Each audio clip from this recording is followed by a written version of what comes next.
हाय मरजान। इससे पहले behज़ाद कुछ बोलता, सामा खुशदिली से बोलता मरजान के पास आया था। behज़ाद ने सामे को घूर कर देखा था। तुम यहाँ कैसे? उसामा ने behज़ाद को नहीं देखा था। वह हैरान होता मरजान से पूछ रहा था। मरजान behज़ाद के खूनखार एक्सप्रेशन देखती उसामा को जाने का इशारा कर रही थी, जबकि वह इसके हाथों की हरकत को नोट नहीं कर रहा था। क्या हुआ, बोल क्यों नहीं रही हो? उसामा ने इसे मुसलसल चुप देख पूछा तो behज़ाद ने आगे बढ़कर उसामा के कंधे पर हाथ रखा। उसामा ने पीछे देखा। अरे तुम अपने बड़े अब्बू के साथ आई हो? उसामा की शरारती लहजे पर behज़ाद ने अपने हाथ का दबाव इसके कंधे पर सख्त किया था। उसामा अपना कंधा छड़वाते हुए 2 कदम पीछे हुआ था। मजाक कर रहा था मैं, आप इतना सीरियस क्यों ले रहे हैं? उसामा ने अपना कंधा सुलहाते हुए कहा। मरजान ने एक अफसोस भरी नजर उसामा पर डाली, जिसका आज का दिन बुरा बन गया था। उसामा, कल यूनी में मिलते हैं, अभी हमें देर हो रही है, चलिए। उसामा को वजाहत देती वो behज़ाद से बोली तो behज़ाद ने एक तेज नजर इस पर डाली और इसका हाथ पकड़कर अपने साथ लिए आगे बढ़ गया। उसामा इसे देखता रह गया। ऐसे क्यों लेकर जा रहे हैं, हाथ छोड़िए मेरा। मरजान इसकी सख्त गिरफ्त से हाथ छड़वाती हुई बोली। behज़ाद ने अपनी कार के पास लाकर डोर ओपन करते हुए इसे तकरीबन सीट पर धकेला था। वो गुस्से से दरवाजा बंद करता हुआ ड्राइविंग सीट पर आया था। मैं खुद चली जाऊंगी। behज़ाद के रवैये ने मरजान को गुस्सा दिला दिया था। वो डोर ओपन करते हुए बोली, मगर बिना इसकी सुने behज़ाद ने कार स्टार्ट कर दी थी। मरजान फौरन पीछे हुई। मुझे तुम्हारी आवाज सुनाई ना दे वरना बाहर फेंक दूंगा तुम्हें। मरजान इसके लहजे से खौफजदा हुई थी, लेकिन इसने जाहिर न किया था। तुम्हारी बहन को मालूम है तुम्हारी इन दोस्तियों के बारे में? रश ड्राइव करता हुआ बोला तो मरजान ने कोई जवाब ना दिया। तुमसे पूछ रहा हूँ कुछ मैं। behज़ाद के धारने पर वो अपनी जगह पर उछली थी। एक बार डिसाइड कर ले कि मुझे बोलने देना है कि नहीं, या जानबूझकर मुझे कार से फेंकने के लिए बुलवाना चाह रहे हैं ताकि अपनी बात पर अमल कर सके। मरजान बिना लिहाज के तड़क कर बोली थी तो behज़ाद ने कार की रफ्तार मजीद तेज कर दी थी। मुस्की, तेरा बेड़ा गर्क हो। अपने दोनों हाथों को आपस में मसलती वो मुस्कान को दिल ही दिल में कोसने लगी थी। मेरे सवाल का जवाब दो, behज़ाद ने दोबारा से पूछा था। यूनी फेलो है मेरा और दोस्त नहीं है वो मेरा। रही बात अपिया की तो अपिया भी जानती है सामा को, मिल चुकी है वह इससे, लेकिन इतना गलत नहीं सोचा उन्होंने मेरे बारे में। मरजान तेजी से बोलती आखिर में तंज करना नहीं भूली थी। कार एक झटके से रुकी तो मरजान ने सामने हाथ रखकर खुद को बचाया था। क्या मसला है आपके साथ? मरजान ने गुस्से से behज़ाद को देखा जो दरवाजा खोलता बाहर निकल रहा था। खबरदार जो एक भी कदम बाहर निकाला, इसे वार्न करता वो कार चेक करने लगा था। अपनी जैसी कार रखी हुई एक गर्म मिजाज, इंजन से धुआं उड़ता देख मरजान ने मुंह बनाते हुए कहा था। मुंह बंद कर बैठो। behज़ाद की आवाज ने इससे अंदाजा हो गया था कि वो इसकी बात सुन चुका है। खुद बाहर है लेकिन कान यही रख कर गए हैं। अब की बार उसने आवाज कम रखी थी और पर्स से मोबाइल निकालकर गेम खेलने लगी थी। कुछ देर बाद behज़ाद ड्राइविंग सीट पर आकर बैठा तो मरजान को गेम खेलता देख ठटका। तुम्हारे पास मोबाइल है? इसके हैरत भरे सवाल पर मरजान ने आईब्रो झुकाई थी। अब ये मत कहिएगा कि मोबाइल रखना गुनाह होता है। मरजान ने गेम दोबारा शुरू करते हुए कहा था। मुस्कान ने कहा था कि तुम्हारा फोन इसके पास है। behज़ाद ने इससे फोन छीनते हुए कहा, तो मेरा फोन इसके पास ही है ना, और इसका मेरे पास। बहन का फोन तक नहीं पहचानते आप? मरजान ने इसे फोन वापस लेते हुए अफसोस से कहा था। अभी मैसेज की बीप बजी। मैसेज पढ़कर मरजान को सुकून मिला। मुझे घर छोड़ दे जल्दी, अगर आपकी कार आग उगलना बंद कर चुकी हो तो। मरजान ने जल्दी से कहा। behज़ाद को कुछ गड़बड़ लग रही थी, लेकिन वो समझ नहीं पा रहा था। इसने सर झटकते कार स्टार्ट की थी। दोबारा मेरे सामने मत आना। मरजान के कार से उतरते ही behज़ाद ने तल्ख लहजे में कहा था, और कभी हमारा आमना सामना हो जाए तो आप आंखें बंद कर लीजिएगा। वो दूबदू कहती घर के अंदर चली गई थी। मोबाइल वो सीट पर ही छोड़ गई थी। behज़ाद ने एक गुस्सीली निगाह दरवाजे पर डाली और कार आगे बढ़ा ली।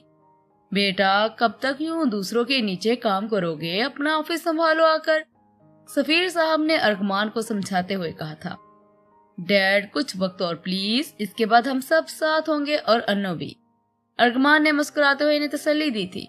अनाया की शर्त ये तो नहीं थी कि तुम यहाँ रहो हम सब से अलग। सफीर साहब ने इसे याद दिलाया था। वो हर सूरत इसे अपने साथ ले जाना चाहते थे। डैड, अपनी मेहनत से अपने पाँव पर खड़ा होने के लिए ये तो जरूरी है। आप क्यों फिक्र कर रहे हैं? आपकी होने वाली बहू का टूर खत्म होने दे, फिर आपकी हर बात मान लूंगा। अनाया हॉस्पिटल की टीम के साथ पिछले 6 महीनों से मुख्तलिफ गांव में कैंप लगवा रही थी। इसे फिलहाल काम करने का मौका मिला था। अर्गमान को इसने खुद से राब्ता रखने से मना किया था। वो मुकम्मल तौर पर अपना वक्त इस काम को देना चाहती थी। अर्गमान का ये कहने पर कि वो पहले ही 15 दिन इससे दूर रहकर साबित कर चुका है कि वो अपनी मोहब्बत में सच्चा है, लेकिन अनाया ने इससे वक्त मांगा था। जब तक वो खुद इसकी जानब कदम बढ़ाने के लिए तैयार नहीं होती, अर्गमान इसकी बात मानकर अनाया से दूर हो गया था। वो पिछले 6 महीनों से अनाया की तरफ से मैसेज का इंतजार कर रहा था। पिछले अपनी फैमिली को बिल्कुल फरामोश किए हुए था। तुम्हारी मॉम और उष्णा को क्यों अनाया के खिलाफ कर रहे हो? तुम्हारे यहाँ रहने की वजह से तुम्हारी मॉम अनाया को बुरा समझ रही है। मॉम बीना, आप समझाइए ना इन्हें कि मैं अभी जॉब छोड़ नहीं सकता। मेरा कॉन्ट्रैक्ट है कंपनी के साथ। ये कॉन्ट्रैक्ट मैंने अनाया की शर्त से पहले साइन किया था। अर्गमान ने सफीर साहब से कहा। इसे बेचैनी हो रही थी अपनी मॉम की सोच जानकर। अच्छा, अब ज्यादा दिल पर ना सोच लेना, मैं तुम्हारी मॉम को बता दूंगा। सफीर साहब ने इसे तसल्ली दी। वो हल्का फुल्का महसूस करने लगा। इतना अच्छा सरप्राइज प्लान किया था भाई के लिए, मगर वो तो घर आते ही अपने कमरे में बंद हो गए। सारी अरेंजमेंट्स बेकार गई। रात में मुस्कान ने मरजान को मैसेज करके बताया था, तुम सही कह रही थी, भाई को तो कोई फर्क नहीं पड़ेगा, हम चाहे कितना ही कुछ कर ले इनके लिए। अगला मैसेज इसने दुखी होकर किया था। मैसेज सीन कर जवाब न देना गैर अखलाकी हरकत है मरजान, इसने अगला मैसेज चिढ़ते हुए कहा, मगर जवाब न दर था। इसने गुस्से से फोन एक जानब फेंक दिया था। मुस्कान, बेहजाद भाई बुला रहे हैं, जल्दी आओ। अरूज तेजी से कमरे में दाखिल होती बेहजाद का पैगाम देकर तेजी से रूम से निकल गई थी। मुस्कान अपने बाल समेटती दुपट्टा शानों पर फैलाए रूम से बाहर आ गई थी। चादर लेकर आओ। बेहजाद इसे ऑर्डर देता सीढ़ियों की जाना बढ़ गया था। कुछ देर में मुस्कान नीचे आई तो हमाद, अबाद, अरूज एक साथ खड़े पाए थे। भाई ट्रीट दे रहे हैं सबको। अरूज की खुशी से बताने पर वह हैरान हुई थी। बेहजाद इन्हें पीछे आने का इशारा करता पोर्च की जाना बढ़ गया था। मुस्कान भी खामोशी से इनके पीछे चल दी थी। ये शर्ते उल्फत भी अजीब है मौसर, मैं पूरा उतरता हूँ वो मियार बदल देते हैं। कैंप में इमरजेंसी केस देखने के बाद वो रूम में आई जहाँ वो बाकी 2 डॉक्टर्स के साथ ठहरी थी। वो दोनों सो चुकी थी। अनाया भी अपने बिस्तर में लेट गई थी। मोबाइल निकाल लिया था। इसका तकरीबन रोज का मशगला बन गया था अर्गमान का मैसेज पढ़ना। 6 महीने पहले ये अर्गमान का किया गया आखिरी मैसेज था। ड्यूटी खत्म करते ही वो अर्गमान के बारे में सोचती, लेकिन हकीकत को खुद से झुटलाती रहती थी। आज इनका यहाँ आखिरी दिन था। अगला कैंप इन्हें 2 हफ्ते बाद लगाना था। तब तक के लिए इसे हॉस्पिटल में ज्वाइनिंग देनी थी। वो कल वापस जा रही थी। इसके दिल ने ख्वाहिश की थी कि अर्गमान कल इसे सामने आ जाए। फोन एक तरफ रखती वो आंखें मूंद गई थी। मुस्कान इन्हें आइसक्रीम खिलाने के बाद बेहजाद वॉक पर ले आया था। हमाद और बाद अरूज को तंग करते हुए आगे निकल गए थे। मुस्कान इन्हें देखकर मुस्कुरा रही थी जब बेहजाद ने इसे पुकारा। जी भाई, मुस्कान ने बेहजाद की जन्म देखते हुए कहा था। ये तुम्हारा फोन मरजान कार में छोड़ गई थी। बेहजाद के फोन पकड़ाने पर मुस्कान सुन हो गई थी। इसने जो मरजान को मैसेज किए थे वो बेहजाद ने पढ़े थे। यही सोचकर इसने जुबान ही गुंग हो गई थी। भाई, वो फैमिली को किसी के साथ डिस्कस नहीं करते मुस्कान। मरजान तुम्हारी दोस्त है, लेकिन दोस्तों के साथ भी घर के किसी फर्द की बात शेयर नहीं करते। बेहजाद ने धीमे लहजे में इसे समझाया तो उसने शर्मिंदगी से सर झुका लिया था। अब ऐसे सर मत झुकाओ। अपने भाई के लिए क्या गिफ्ट लिया है तुमने?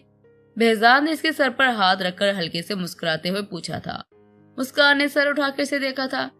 ऐसे क्यों देख रही हो? गिफ्ट नहीं लिया क्या मेरे लिए?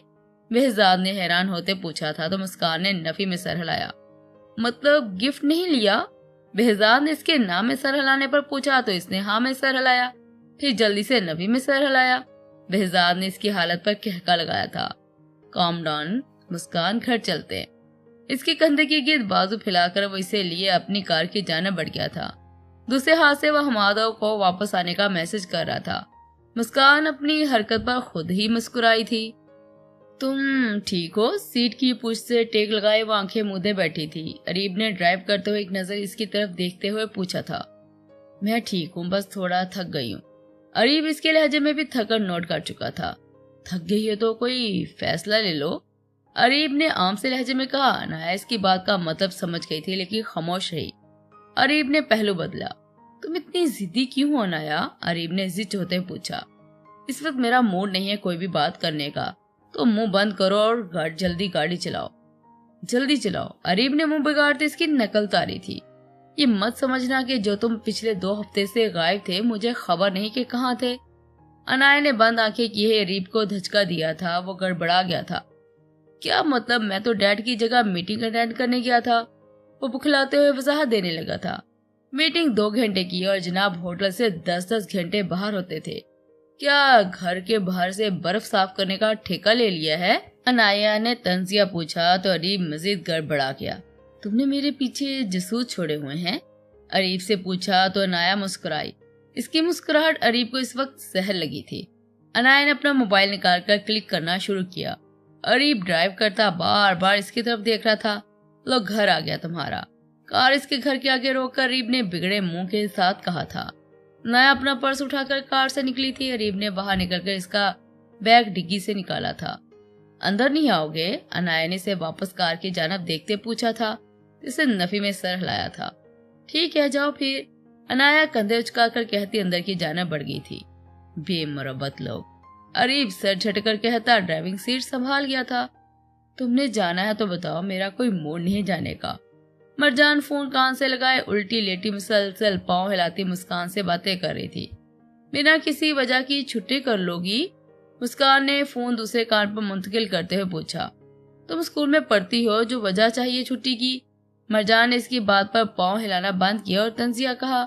भाई को तो बताना पड़ेगा ना कि क्यों छुट्टी कर रही हूँ। मुस्कान ने आवाज धीमी करते हुए कहा था। एक तो तुम्हारा भाई, एक बड़ा सा प्याज बगल में दबा लेना, फिर सबको ऐसा लगेगा कि तुम्हें बुखार है। बस मिल गया छुट्टी का बहाना।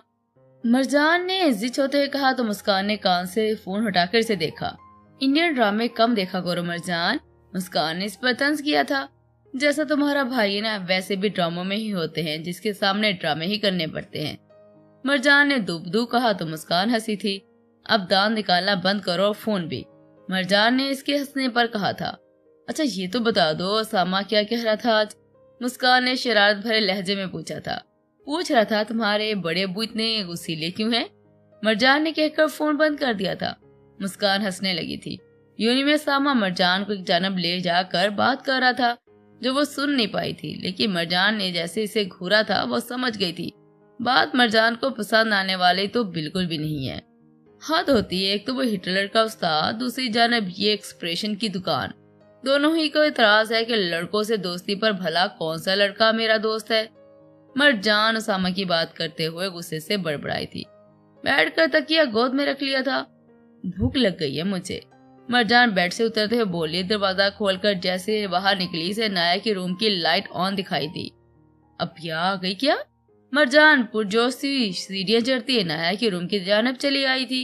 अपिया अनाया को रूम में देखकर उसका नाम चिल्लाती तेजी से इसके गले लग गई थी। अनाया मुस्कुराई थी। इतने दिनों बाद आपको देखा है, वो इससे अलग होती बोली, फिर गले से लग गई थी। इतना प्यार क्यों आ रहा है पिया पर? अनाया ने पूछा तो इससे अलग हुई। इतना याद किया मैंने आपको पिया? मरजान ने अपने बाजू फैलाकर कहा तो अनाया मुस्कुराई थी। अम्मी कह रही थी तुम सो रही हो इसलिए मैंने तुम्हें डिस्टर्ब नहीं किया। अनाया कहकर अपना बैग एक जानब मोड़ती इसमें से एक बॉक्स निकालकर मरजान के हाथ पर रखा। थैंक यू अपिया, मरजान ने चॉकलेट सेकर खुश होते हुए कहा था। अब सीधा रूम में जाओ और जाकर सो जाओ। अनाया ने मरजान का रुख दरवाजे की जानब करते हुए कहा था। कुछ देर के लिए तो हिटलर की रूह निकाल दिया करे। मरजान मुंह बनाती कहकर रूम से निकल गई रही थी। अनाया इसके जाने के बाद बैग एक जानब रखती बेड पर लेट गई थी। लाइट्स ऑफ करने के बाद इसने अपना फोन उठाया। फिर से अरमान का मैसेज देख रही थी। मैं इंतजार करूंगा नो, चाहे इंतजार कितना ही लंबा क्यों न हो जाए। अनाया को अरमान के अल्फाज याद आए थे। मोहब्बत क्या होती है, सिर्फ टाइम पास होता है। मैं बोर हो रहा था तो सोचा ये मोहब्बत का खेल ही खेल लेते हैं। स्नान के मकरूआ चेहरे से बोले गए अल्फाज याद आते इसकी आंखें नम हुई थी। इसे फोन बंद कर साइड टेबल पर रख दिया था। मैं जानती हूँ सब एक जैसे नहीं होते, लेकिन फिर भी नहीं कर पा रही कोई फैसला। अनाया ने अपनी आंखों में आया आंसू साफ किया था। इतनी रात को कहाँ से आ रहे हो? जैसे इसने लॉन्च में कदम रखे सारी लाइट्स यकदम ऑन हुई थी। माँ के सवाल पर खबीब ने एक लंबी सांस ली थी। अरीब से मिलने गया था। अपने सर को 2 उंगली से दबाते हुए इसने कहा था, इस लड़की का पीछा छोड़ दो, कब तक इसके पीछे तुम मार खाते रहोगे। असरा बेगम ने नखुवत भरे लहजे में कहा था, फॉर गॉड सेक मॉम, हर वक्त सर पर सवार मत रहा करे। मैं नाया का पीछा नहीं छोड़ूंगा। वो मेरी मंगेतर थी, इसे मुझसे ही शादी करनी होगी। इस मरजान और अरीब को तो मैं देख लूंगा, बस एक बार अनाया मेरी हो जाए। अपने सर को दबाता हुआ अपने कमरे की जाना बढ़ गया था। शक्ल का नक्शा बिगड़ गया था, मगर नहीं, फिर भी इसी लड़की से शादी करनी है। अगर इसी से करनी थी तो मंगनी तोड़ी क्यों थी। वो गुस्से से बोलती वहीं बैठ गई थी। तू अनाया से मिलने नहीं जाएगा। अरीब ऑफिस के लिए रेडी हो रहा था। अरगमान का फोन आने पर इससे बात करने लगा। वादा किया इससे, जब तक वो खुद नहीं बुलाएगी नहीं जाऊंगा। अरगमान ने कान में ब्लूटूथ डिवाइस लगाते हुए कहा था। खबीब बहुत तंग कर रहा है, वो बार बार नाया से मिलने के लिए इसरार कर रहा है। कल भी इसने मुझे बुलाया था मिलने के लिए। वो नाया से दोबारा ताल्लुक जोड़ना चाहता है। अरीब ने इसे बताया तो अरगमान का कार में चाबी लगाता हाथ रुका था। तो गया था इससे मिलने। इसकी संजीदगी से पूछने पर अरीब ने माथा पीटा था। इसे पूरी बात में से पकड़ी भी तो क्या बात थी। नहीं, अनाया को घर ड्रॉप करने में ही इतनी देर हो गई थी, वरना तू चला जाता। अरगमान ने इसकी बात काटते हुए कहा था। क्यों मुझे मारने के बहाने ढूंढ रहे गनी। वो पिछले हफ्ते ही यूके से वापस आया और कह रहा था कि वो नाया के लिए आया है। अब जरा इस मसले का हल सोच बजाय मेरी बैंड बजाने के। अरीब ने कहकर फोन बंद कर दिया था। ये इंसान सिर्फ मेरे हाथों मरने के लिए वापस आया है। अरगमान ने स्टीयरिंग व्हील पर मुक्का मारते कहा और कार स्टार्ट कर ली। फिलहाल इसे ऑफिस जाना था। खबीब का मसला वो बाद में देखने का इरादा बना चुका था। तुमने यूनी नहीं जाना? अनाया ने मरजान को मलजगे हुलिया में देखकर पूछा था। आज मूड नहीं है, अनाया ने इसके सामने बैठते पूछा था। मूड क्यों नहीं है? अनाया के अगले सवाल पर उठकर इसके लिए जूस डालने लगी थी। अब या कभी कभार अगर यूनी से छुट्टी कर भी ली जाए तो कोई तूफान नहीं आता, बल्कि इस दिन तो सब प्रोफेसर ही जाने कहाँ चले जाते हैं और काम अगले दिन पर आ जाता है। इसीलिए छुट्टी कर लेने दे गरीब को। आखिरी जुमले पर इसने मस्कीनों वाला चेहरा बनाया तो अनाया सर झटकी तो सबसे मिलकर हॉस्पिटल के लिए निकल गई थी। सारे रास्ते वो अरगमान के बारे में सोच रही थी। इसने ये भी ध्यान न दिया कि सब दुकानें बंद हो रही थी। हॉस्पिटल पहुंचकर वो रिक्शे वाले को पैसे देकर हॉस्पिटल में दाखिल हुई थी। हॉस्पिटल में गैर मामूली हलचल देखकर इसे अजीब लगा। सिस्टर रहमा, सब सीनियर्स डॉक्टर्स कहाँ हैं? अनाया ने एक नर्स को रोककर पूछा था। वो डॉक्टर नाया सब पिछले डोर से वापस जा रहे हैं। लेकिन क्यों? अनाया को हैरत हुई थी। मुझे सही से नहीं मालूम कुछ भी, लेकिन वो सब कह रहे थे कि आपको भी यहाँ से निकलना है क्योंकि आपकी जान को खतरा है। आप भी जल्दी से वापस चली जाएं। बिल्डिंग की एंट्रेंस पर अचानक ही लोगों ने चिल्लाने और नारों की आवाजें आना शुरू हो गई थी तो नर्स से इसे जाने का कहा था। खुद भी तेजी से बैक डोर की जानब से भाग गई थी। नाया इसके पीछे जाने लगी तो एक बच्चे ने इसका हाथ पकड़ लिया। मेरी अम्मी को चोट लगी है, इस बच्चे ने रोते हुए कहा तो नाया इस बच्चे के साथ वार्ड की जाना बढ़ गई थी।